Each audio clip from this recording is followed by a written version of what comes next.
అంటే there are ఇప్పుడు జనరల్గా డిస్కలరేషన్ ఆఫ్ టూత్ అనేది ఇప్పుడు మీరు అడిగారు చూడండి కలర్ మార్పు దానికి వేరియస్ రీజన్స్ ఉన్నాయండి. చిన్నప్పుడు మీకు నార్మల్గా సివియర్ ఇన్ఫెక్షన్ బేబీ స్టేజ్లో సివియర్ ఇన్ఫెక్షన్ వస్తే టెట్రాసైక్లిన్ ఇంజెక్షన్స్ అని ఇస్తారు, జనరల్గా ఊర్లలో ఇస్తారు. ఆ టెట్రాసైక్లిన్ ఇంజెక్షన్ వల్ల ఏమవుతుందంటే ఇన్ఫెక్షన్ ఫాస్ట్గా, ఇట్స్ హై పవర్ఫుల్ డ్రగ్, దాంతో ఇన్ఫెక్షన్ తగ్గిపోతుంది. కానీ దాని సైడ్ ఎఫెక్ట్ ఏంటంటే పంటి మీద పర్మనెంట్గా ఎల్లో లైన్స్ ఫార్మేషన్ అవుతుంది. So it could be tetracycline stains అంటాం, which is permanent, or fluorosis ఉన్న దగ్గర. ఇవన్నీ పర్మనెంట్ స్టెయిన్స్ అండి. అంటే మన ఫార్మేషన్ ఆఫ్ ది టూత్లోనే లోపటి నుంచి అది ఎల్లోగా అయిపోయాయి. లేదు మనకి ఎక్స్టర్నల్గా అంటే ఫుడ్ హ్యాబిట్స్, బాగా కలర్డ్ ఫుడ్ తీసుకోవడం, లేదా కాఫీ ఇంటేక్, ఈ కెఫెన్, రెడ్ బుల్ లాంటిది హెవీగా తీసుకోవడం, స్మోక్ చేయడం, గుట్కా, ఇవన్నీ ఎక్స్టర్నల్ స్టెయిన్స్. అంటే ఒక పంటి ఫార్మేషన్ అయిన తర్వాత మనం సొసైటీలోకి వెళ్ళి తెచ్చుకున్న కలర్స్ ఇవి టెంపరీగా ఉంటాయి కాబట్టి వాటిని మనం క్లీన్ చేస్తే నార్మల్ అయిపోతాయండి.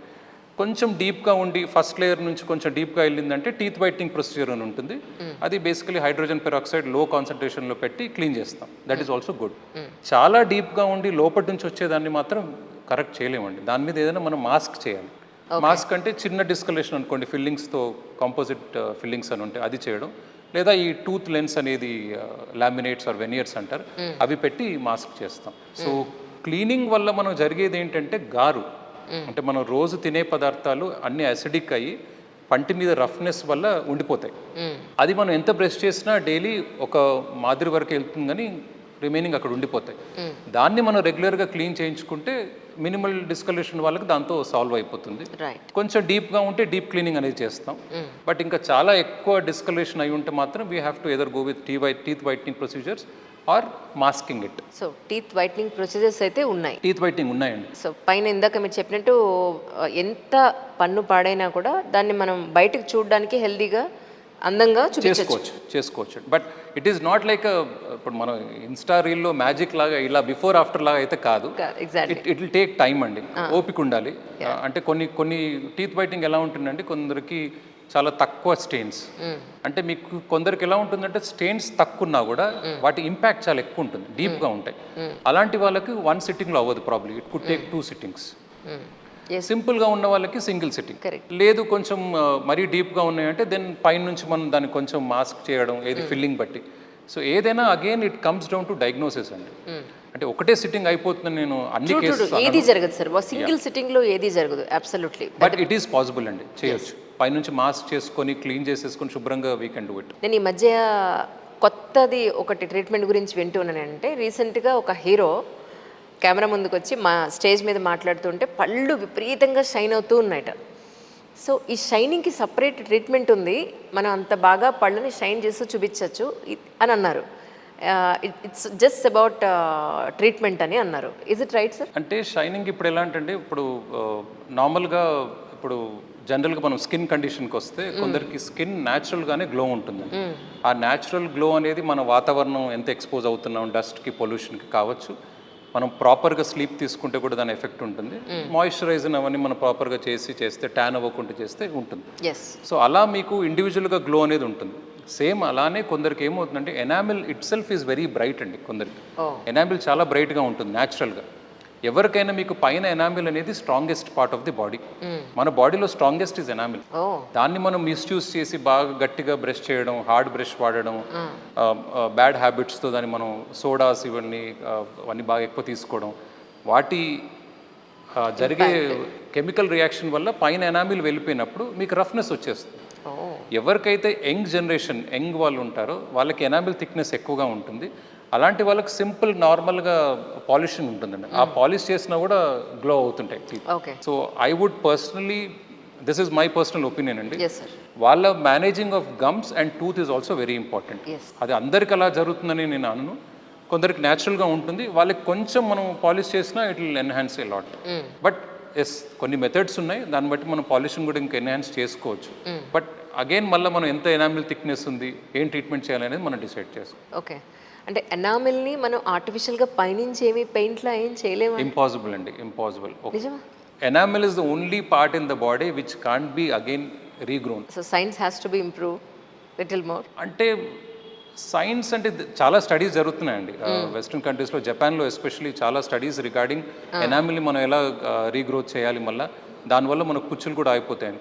But for some reason they are not very successful. The simple factor being అండి, ఇప్పుడు వేరే ఏ పార్ట్ అయినా ఏదైనా మనం బాడీలో ఒకసారి పెట్టేస్తాం, అక్కడికి ఏం వెళ్తుందో మన కంట్రోల్ ఉంటుంది. బ్లడ్ సప్లై, ఈ హార్మోన్స్ వెళ్తాయి, ఈ హార్మోన్స్ వెళ్తాయి, లేకపోతే ఈ న్యూట్రియంట్స్ వెళ్తాయి అని కంట్రోల్ ఉంటుంది. నోర్ అనేది మనం వి కాంట్ కంట్రోల్. ఇవాళ ఏం ఫుడ్ తింటున్నావు, రేపేం తింటున్నావు, ఇవాళ అసలు ఏం తాగుతున్నావు, రేపేం తాగుతున్నావు అంటే మల్టిపుల్ అండి అబ్యూస్. మనం మల్టిపుల్ టైమ్స్ అబ్యూస్ చేస్తాం. సో దాంతో రీసెర్చ్ కూడా వాళ్ళు లిమిట్ లేకుండా, అంటే ఎక్కువ దీనిలో the radius of misinformation is చాలా అండి. Depending upon reason, food habits, diet habits. మనం రాత్రి గ్రైండ్ చేస్తాం ఆ టీత్, ఎంత ఫోర్స్ పెడుతున్నాం, మౌత్ బ్రీతింగ్, నోరు తెరిచి పడుకుంటే బాగా డ్రై అవుతాయి, that is more prone for infections. కొందరికి సైనసైటిస్ ఉన్న వాళ్ళకి ఈ ఇన్హేలర్స్ ఇవి వాడతారు, దాంతో నోరు డ్రై అవుతుంది. మల్టిపుల్ ఫ్యాక్టర్స్ ఉన్నాయండి. అన్ఫార్చునేట్లీ ఇంకంత సక్సెస్ రాలేదు ఎనామిల్ రీగ్రోత్ అనేది. ప్రాబ్లీ డౌన్ ద లైన్ ఇంకొక 8-10 yearsలో రావచ్చండి అది కూడా. అది వస్తే ఇట్ ఈస్ వెరీ గుడ్. అంటే ఎనామిల్ పోవడం వల్లే సెన్సిటివిటీ వస్తుంది. ఎగ్జాక్ట్లీ అండి, that is only reason. Okay. చిగుర్లు పైకి వెళ్ళిపోవడం, అంటే చిగుర్లు బాగా గట్టిగా బ్రష్ చేయడం. కొందరికి ఏంటంటే పాపం వాళ్ళు ఎంత కేర్ఫుల్గా ఉన్నా కూడా న్యాచురల్గా పన్ను అనేది చాలా పొడుగా ఉంటుంది. అలాంటి వాళ్ళకి formation of the gum is wrong. అప్పుడు చిగురు పైకి వెళ్ళిపోయినప్పుడు మీకు ఎనామిల్ ఉండదు. ఎనామిల్ అనేది మనకు నోట్లో కనబడే పార్ట్, నోట్లో కనబడే క్రౌన్ పార్ట్ ఏదైతుందో that is covered with enamel. గమ్లో ఉండేది ఇట్ ఈస్ నాట్ ఎనామిల్ అండి, సిమెంటమ్ అనే వేరే పదార్థం ఉంటుంది కవరింగ్. సో సిమెంటమ్ దాని న్యాచురల్ నేచరే సెన్సిటివ్.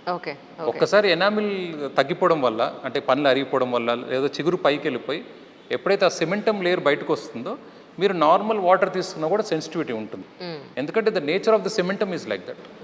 సో ఎనామిల్ అరిగిపోవడం వల్లే 90% of the cases of sensitivity or పుచ్చులు కూడా. ఇప్పుడు సెన్సిటివిటీకి యాక్చువల్లీ కొన్ని రకాల పేస్ట్లు ఉన్నాయి. అవునండి, అది మాక్సిమం వర్క్ చేస్తాయి యాక్చువల్లీ. ఫర్ ఎగ్జాంపుల్ అంటే బ్రాండ్ పేరు చెప్పకూడదు కానీ Sensodyne is working really, it is working. కానీ చాలా మంది పిల్లలు ఏంటంటే వాళ్ళకి సెన్సిటివిటీ లేకపోయినా కూడా ఈ పేస్ట్లు వాడేస్తూ ఉంటారు ఇంట్లో. వాళ్ళ పేస్ట్ అయిపోయిందనో, అసలు పేస్ట్ వాడడం ఏ రంగు వాడాలి అనేది దాంట్లో చాలా పెద్ద మిస్పర్సెప్షన్ ఉంది. సో ఈ పాయింట్ ఆఫ్ వ్యూలో ఎలాంటి పేస్ట్ వాడాలి అంటే ఏం చెప్తారు సార్? ఇప్పుడు మీరు అంటే will not take brand names అండి, but there was one particular company. ఒకప్పుడు అసలు ఎవరికి డీసెన్సిటైజింగ్ అని తెలియని వాళ్ళకి విపరీతంగా మార్కెటింగ్ యాడ్స్ చేసి పుష్ చేసి ఆ పర్టికులర్ బ్రాండ్ ఇప్పుడు వెళ్ళి మనం ఓవర్ ద డెస్క్ ఫార్మసీలో కూడా తీసేసుకుంటాం. అయితే అప్పుడు వాళ్ళు ఎలా యాడ్స్ చేసేవారంటే ఒక డాక్టరే ఉండి ఇది వాడండి, ఇది వాడితే అని డాక్టర్ మార్కెటింగ్ చేస్తారు. దెన్ మన ఇండియన్ డెంటల్ అసోసియేషన్ కావచ్చు, మన బాడీస్ వాళ్ళు అప్రోచ్ అయ్యి ఒక డాక్టర్ ఇది చెప్పడం ఇది తప్పు, మార్కెటింగ్ చేసేది డాక్టర్లు పెట్టి చేయొద్దు అంటే నౌ పేషెంట్స్ ఆర్ ఇప్పుడు యాడ్స్ మార్చేసి ఏంటంటే నేను ఇది వాడుతున్నాను నాకు ఇది తగ్గిందని. ఎస్, అది అన్నిటికీ కాదండి. సింపుల్ ఇనీషియల్ స్టేజ్లో చాలా తక్కువ ఎనామిల్ సెన్సిటివిటీ ఉన్న వాళ్ళకి డెఫినెట్గా అది టెంపరీ బ్లాకేజ్ లాగా పనిచేస్తుంది. మీకు ఎనామిల్ అరిగిపోవడం వల్ల ఏమవుతుందంటే నర్వ్ ఎండింగ్స్ ఎక్స్పోజ్ అవుతుంటాయి. వాటిని మనం ఈ డీసెన్సిటైజింగ్ టూత్ పేస్ట్ వాడినప్పుడు ఆ పర్టికులర్ ఇంగ్రీడియంట్ దానిలో ఏదైతే ఉంటుందో అది బ్లాక్ చేసేస్తుంది. బ్లాక్ చేసినప్పుడు మీకు సెన్సిటివిటీ అనేది ఇనిషియల్ స్టేజ్లో ఉన్నప్పుడు తగ్గిపోతుంది. అలా అని చెప్పి బికాజ్ అది యాడ్ అంత పాపులర్ అయిపోయి ఇప్పుడు చిన్నపిల్లలు కూడా మేము డీసెన్సిటైజింగ్ వాడచ్చు అని అడుగుతున్నారు. నో అండి, it is not for everybody. ఎవరికైతే నిజంగా సెన్సిటివిటీ ఉంది అంటే జనరల్గా అడల్ట్స్కి ఎబో 30, 40 ఆర్ 45, 50 ఏజ్ వాళ్ళకి ఎవరికైతే సెన్సిటివిటీ ఉందో వాళ్ళు డీసెన్సిటైజింగ్ టూత్ పేస్ట్ వాడచ్చు. Any company doesn't matter. ఆ ఇంగ్రీడియంట్ డీసెన్సిటైజింగ్ పర్టికులర్ ఇంగ్రీడియంట్ ఉంటే అది వాడచ్చు. ఇప్పుడు యంగ్స్టర్స్కి, చిన్నపిల్లలకి, టీన్స్కి వాళ్ళందరికీ ఎనీ పేస్ట్ అండి, డజంట్ మ్యాటర్. దానిలో ఉప్పు ఉందా, ఉప్పు లేదా, అదే మీ పేస్ట్లో ఉప్పు ఉందా అని ఇప్పుడు నన్ను అడిగితే నేను బేసిక్ పేస్ట్ ఒకటి వైట్ కలర్ చిన్నప్పటి నుంచి అదే వాడుతున్నానండి. లక్కీలీ నాకు ఇప్పటివరకు ఒక డికే లేదు, సెన్సిటివిటీ అయితే ప్రస్తుతానికి లేవు. So it is all about మీరు ఎంత పెట్టుకుంటున్నారు. మరీ ఎక్కువ కూడా పెట్టుకొని మింగేయడం దాన్ని, ఇట్స్ అ కెమికల్ కదండి. సో ఎంత కావచ్చు కొంచెం దాని మీద లైట్గా నిబ్ ఆఫ్ ది బ్రష్ మీద పెట్టుకోవడం అండ్ కొంచెం పెట్టి ఒక 1-2 minutes ఇలా చాలా శ్రద్ధగా స్లోగా బ్రష్ చేసుకుంటే దట్ ఈస్ ఇనఫ్ అండి. Any paste is enough. ఈ నూరుగు ఎక్కువ రావడం, నూరుగు తక్కువ రావడం ఇవన్నీ it is all marketing colours వేసి రంగులు వేసి అమ్ముతున్నారు తప్ప ఎనీ పేస్ట్ ఈజ్ ఫైన్.